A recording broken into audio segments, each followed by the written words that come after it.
அவர் 5000 பழைய சாமான்கள் வச்சுட்டாருல்ல வீட்டை, எங்கன்னு தெரியுமா ஐயா? அதை நான் சொல்றேன்.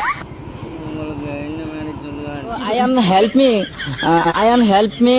இந்த பிள்ளையாள போய் அந்த பிள்ளையார்களை ஒட்டி இப்படி திரும்பி சோத்தாங்கை பக்கம் திரும்பி அப்புறம் நொட்டாங்கை பக்கம் திரும்பினீங்கன்னா பழைய சாமான்கள் வச்சுட்டாரு. அதுதான் போட்டு இடிச்சு போட்டுகள் விலைக்கு வேண்டி அடிச்சு உடைச்ச இரும்பு பொருட்கள்.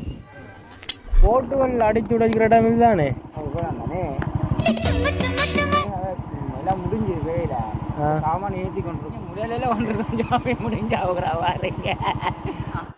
அதாவது இந்தியாவில இருந்து பிடிபட்ட போட்டுகளை வந்து இவங்க ஏலத்துக்கு எடுத்து அதை வந்து ஃபுல்லாக உடைச்சு திருப்பி வந்து குழந்தைக்கு ஏறாது.